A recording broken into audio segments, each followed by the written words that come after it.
اتنا خرچہ کرا دیا، بھلا اس صورت کے ساتھ کون پسند کرنے والا ہے تمہیں؟ مگر یہ بات تمہارے بھائی کی سمجھ میں نہیں آتی۔ آئے دن کسی نہ کسی رشتے والے کو لے کر آ جاتے ہیں۔ اس پر نت نئی فرمائشیں کمر تختہ ہو گئی میری۔ اب کھڑی اپنی رونی منحوس صورت کا ماتم نہ کرتی رہنا، جلدی سارا کچن سمیٹ کر نیچے آؤ، کپڑوں کا ڈھیر رکھا ہے دھونے کے لیے۔ آنسو بدی آواز نے اس کی سماعت کو جھنجھوڑا تھا۔ یہ آواز دیوار پر آ رہی تھی۔ وہ ابھی چند روز قبل ہی اس نئے مکان میں شفٹ ہوا تھا اور یہ آواز جیسے معمول کا حصہ تھی۔ جانے کیا مسئلہ تھا اس عورت کے ساتھ؟ ہر وقت چیختی چنگھاڑتی ہی رہتی تھی، کبھی بچوں پر برستی، کبھی برتنوں کو زور زور سے پٹکتی، مگر اسے لگتا اس کے عتاب کا زیادہ تر نشانہ یہی لڑکی بنتی تھی جس کا نام مہرو تھا۔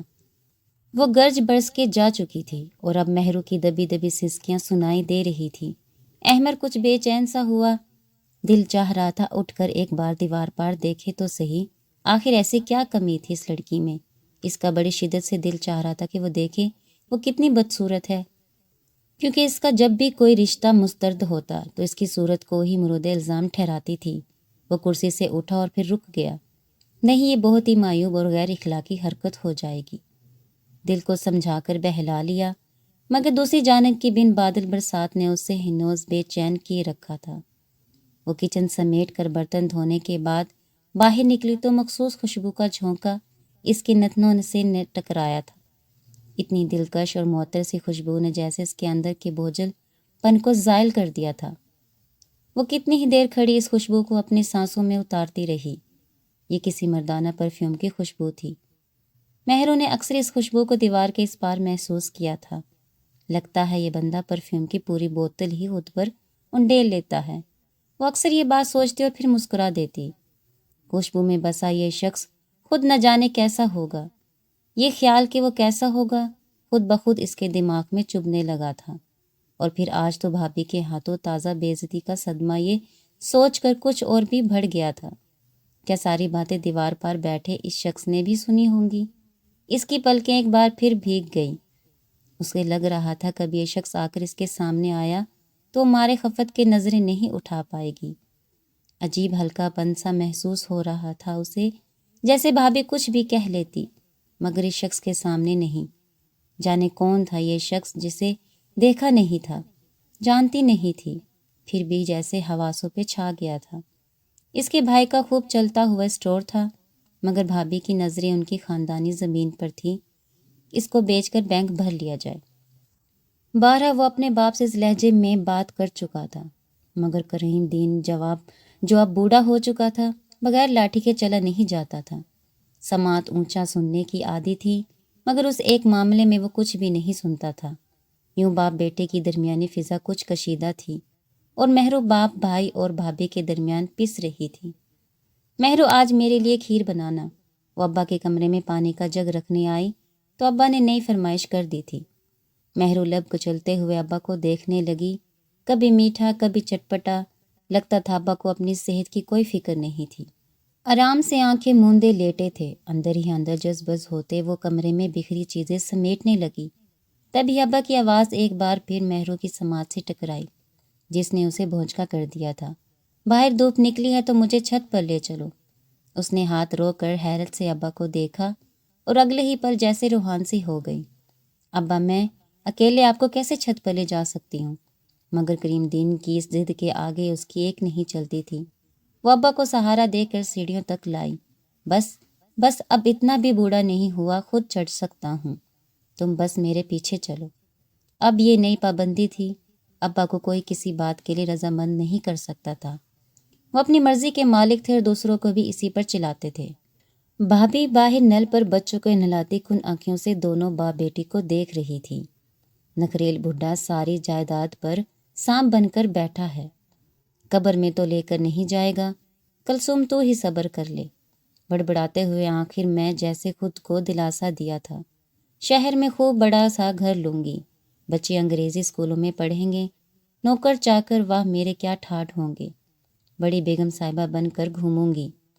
اس کی سوچوں کو دھکا مہرو کی دل دوست چیخوں نے لگایا تھا۔ ابا نے پاؤں اگلی سیڑھی پر رکھا ہی تھا کہ پاؤں رپٹ گیا۔ مہرو نے بمشکل انہیں تھام رکھا تھا، لیکن بغیر کسی سہارے کے وہ ان کا توازن بحال نہیں کر سکتی تھی۔ اچھا ہے یہیں سے گر کر مر کھپ جائے۔ بڑبڑاتے ہوئے دوبارہ سے اپنے کام میں مصروف ہو گئی۔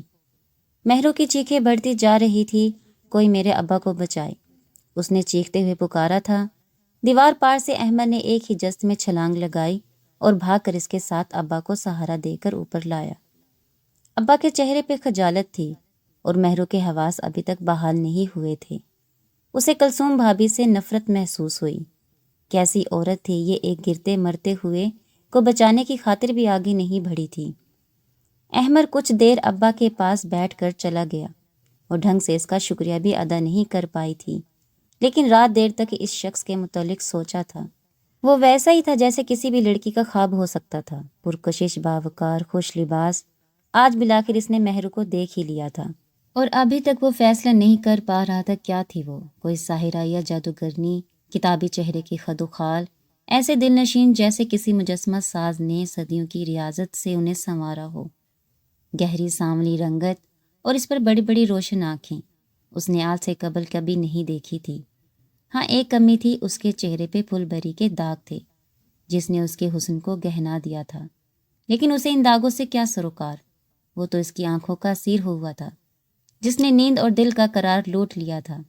اس کا دل چاہ رہا تھا وہ اس کے ابا سے ملنے جائے، لیکن اس کی بھابھی کی تیز دھار نظریں اسے مہرو پہ باتیں بنانے کا موقع مل جاتا، اور اس لڑکی کی رسوائی تو اسے کسی طور پر بھی گوارا نہیں تھی۔ تو پھر اب کیا کرے؟ گھر میں کوئی بڑا بھی نہیں تھا، وہ ماں باپ کی اکلوتی اولاد تھا اور وہ تو کب کے را عدم سدھار چکے تھے۔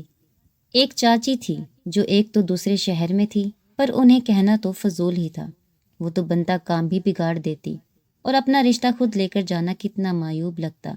باہر دروازے کی گھنٹی بجی تھی، اس نے سوچوں کا ارتکاب توڑ دیا تھا۔ مہرو دروازے کی گھنٹی پر انگلی رکھ کے وہ دوپٹے سے چہرہ صاف کرتی بار بار پیچھے گلی میں جھانک رہی تھی۔ گھبراہٹ اس قدر تھی کہ سخت سردی میں بھی ٹھنڈے پسینے آ رہے تھے۔ ابا نے آج نیا حکم سنا دیا تھا، مہرو، جو لڑکا اس روز چھت پر آیا تھا اسے بلا کر لاؤ، میں ملنا چاہتا ہوں اس سے۔ اور اب وہ گھنٹی پر انگلی رکھے حواس باختہ سی کھڑی تھی۔ احمد نے دروازہ کھولا اور اسے سامنے دیکھ کر حیران رہ گیا۔ وہ ابا آپ سے ملنا چاہتے ہیں، یہ کہہ کر وہ سرپٹ واپس بھاگ گئی۔ احمد زیر لب مسکراتے ہوئے تیار ہونے لگا۔ وہ گھر آیا تو ابا نے مہرو کی دوڑیں لگوا دی، کبھی چائے منگوائی، کبھی اسنیکس، پھر بھی یہ کم لگا تو ابلے ہوئے انڈے اور نگٹس تلنے کو کہہ دیا۔ ابا یوں کسی کی خاطر تو کبھی نہیں کرتے تھے۔ شروع کے چند سوالات کے بعد مہرو کے ابا نے جو بات اسے کہی وہ بہت عجیب تھی۔ وہ اس کے دونوں ہاتھ تھامتے ہوئے بڑے التجا میز انداز میں کہہ رہے تھے، تم میری بیٹی سے شادی کر لو، میں اپنی ساری جائیداد تمہارے نام کر دوں گا۔ دروازے کے اس پار کھڑی مہرو نے یہ بات خود سنی اور جی بھر کر شرمندہ ہوئی۔ پھر ابا اور اس کے درمیان جانے کیا طے ہوا۔ ہر ایک کے لا کے سمجھانے اور بھائی کے منع کرنے کے باوجود ابا نے 10 دن کے اندر اندر اس کا نکاح کر دیا۔ اس کے دل میں احمد کا مقام کچھ بدل سا گیا تھا۔ وہ سوچ بھی نہیں سکتی تھی کہ یہ شخص جائیداد کی خاطر اس سے شادی کر لے گا۔ دل نے جو خوش گمانیوں کا محل تعمیر کر رکھا تھا وہ بھونسے کا ڈھیر ثابت ہوا تھا، اور اس ڈھیر کو آج جیسے کسی نے آگ لگا دی تھی۔ اس کی رخصتی کے 2 روز بعد ابا چل بسے۔ اسے احمد کے ساتھ زیادہ وقت گزارنے کا موقع ہی نہیں مل سکا تھا۔ وہ کچھ روز صدمے میں رہی، پھر سنبھل گئی۔ احمد نے اس کا ہر طرح سے خیال رکھا تھا، اس پر اپنی محبت، دولت، خواب سب نچھاور کر دیا تھا، مگر وہ تھی کہ نہ سیراب ہوتی تھی نہ سودا۔ احمد کی اصلیت نہ جانتی تو خود کو دنیا کی سب سے خوش قسمت لڑکی تصور کرتی، مگر اب دل نہیں مانتا تھا اس کی محبت کو، جذبے لٹاتی نظروں کو، حسین خوابوں کی رہگرز کو۔ خود کو آئینے میں دیکھتی تو احساس مزید کچوکے لگانے لگتا کہ وہ احمد کے قابل نہیں تھی۔ اس کے ابا نے ساری جائیداد کے عوض اس کو احمد پر مسلط کیا ہے، اور احمد وہ اس کا گریز اور محتاط سا انداز دیکھتا تو حیران رہ جاتا کیا چیز ہے جو دونوں کے مابین دیوار بن کر کھڑی ہے۔ وہ روز ایک اینٹ ہٹاتا اور اگلی صبح وہ اینٹ پھر سے جڑ جاتی۔ مہرو، کیا تم میرے ساتھ خوش ہو؟ دونوں ہاتھ اس کی پشت پر رکھے وہ بال بناتی مہرو سے پوچھ رہا تھا۔ جی، اس نے مختصر کہا۔ مجھے کیوں نہیں لگتا؟ اس نے باتوں کو طول دینا چاہا۔ پتہ نہیں، وہ معصوم بن گئی۔ کیا تم مجھ سے کسی بات پر ناراض ہو، یا پھر میری طرف سے دل میں کوئی بدگمانی ہے تو مجھ سے کہو۔ میں نے اس کا حوصلہ بڑھایا۔ نہیں، اس نے نفی میں سر ہلایا۔ اچھا بتاؤ میں تمہیں کیسا لگتا ہوں؟ مشکل سوال آیا۔ اچھے، اس نے بھی اچھے بچوں کی طرح جواب دیا۔ بس اچھے؟ اس نے منہ موڑا۔ جی، وہ سعادت مندی سے بولی۔ اچھا آج کیا کھاؤ گی؟ اس نے ٹھنڈی آہ بھری۔ جو آپ کو پسند ہے۔ اس نے بات ختم کر دی۔ یہ کی نہ اچھی بیویوں والی بات اس نے پھر بھی سراہا۔ وہ خاموش رہی، لیکن ہار اسے بھی منظور نہیں تھی۔ تمہیں کھانا بنانا آتا ہے؟ جی۔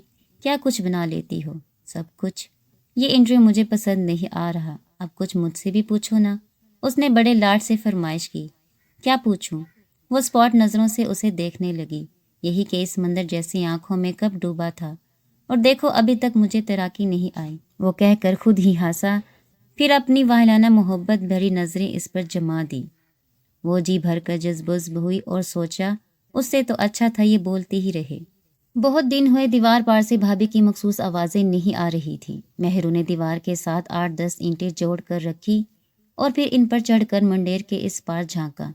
دونوں بچے چرپائی پر سہمے سے بیٹھے تھے اور کچن سے کھٹ پٹ کی آوازیں آ رہی تھی۔ پھر بھائی کا چہرہ نمودار ہوا، ان کی نظر مہرو پر پڑی تو اسے دیکھ کر منہ پھیر لیا۔ مہرو کے دل پہ جیسے گھونسا سا پڑا تھا۔ وہ اینٹوں سے نیچے اتر آئی، دل جیسے کسی ندیدہ بوجھ تلے دبنے لگا تھا۔ حلق میں پھندا سا لگا اور آنکھیں لبالب آنسو سے بھر گئی۔ وہ کتنی ہی دیر روتی رہی تھی۔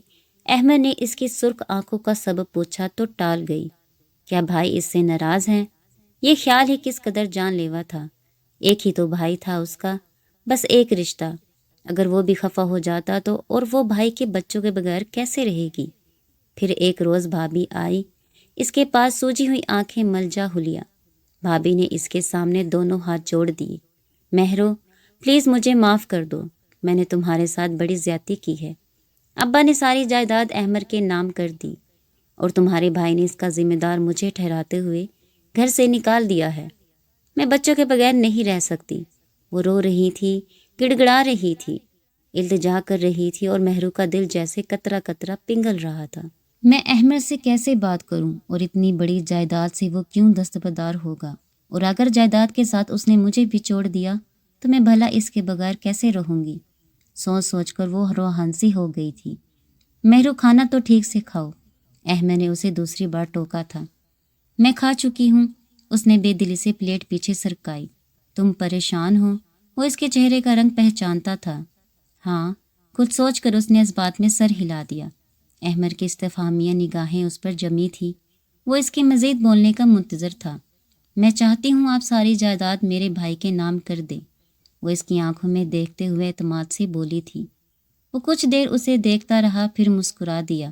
ابا کا ذہنی توازن آخری دنوں میں ٹھیک نہیں تھا، اسی لیے انہوں نے آپ سے ایسی اس کا لہجہ بھیگ گیا تھا۔ وہ بے بسی محسوس کرنے لگی تھی۔ پہلی بات تو یہ ہے آخر احمد نے ہی اس کی مشکل آسان کرنے کا سوچا۔ میں نے جائیداد کی خاطر تم سے شادی نہیں کی تھی۔